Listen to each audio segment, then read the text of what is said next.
Mr. Barnier, I just want to know, in terms of what you're really looking at, in terms of level playing field and British commitments on subsidy control. What is it?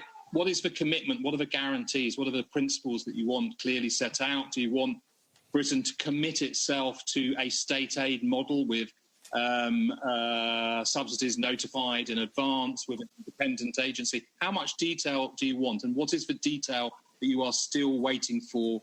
Could we have a bit of precision on that, please? Thank you. Sir,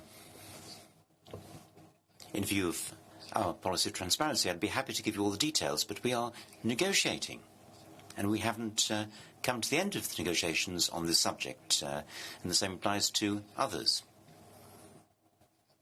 The level playing field is a rather technocratic term. I'd prefer to talk about ground rules, fair play. But what does this mean? We're prepared to open our market in an unprecedented fashion. We've never proposed to any third country zero tariffs and zero quotas at the beginning of negotiations. So what do we want? The legislative and regulatory sovereignty which the UK will fully recover on the 1st of January should not be used as a tool for dumping to the detriment of European companies. This is a legitimate concern. It's the first time in European trade history of the last 60 years that we're negotiating a trade agreement with a third country in a context of regulatory divergence rather than regulatory convergence. Today we are aligned. The UK is leaving the EU and the single market. And now they want to diverge. They will leave for good on the 31st of December. They're free to diverge, yes.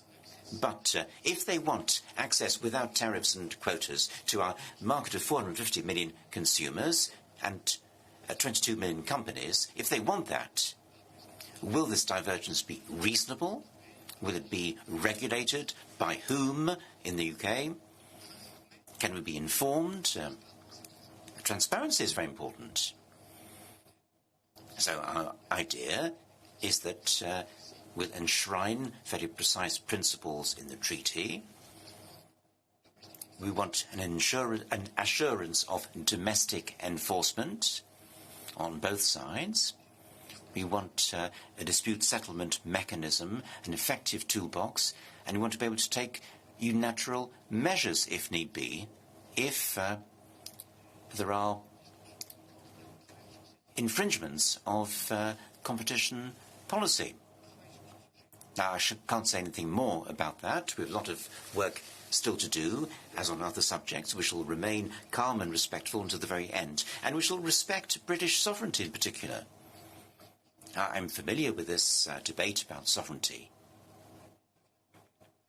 The UK is a totally sovereign country. We respect that. They have to respect our autonomy as well. So there are two parties, the UK and the EU. They have this autonomy, this sovereignty. They can respect each other, and we can create a framework for transparency, for exchanges, for regulatory equivalence, so that competition is free and fair. Fair and free. Monsieur Michel.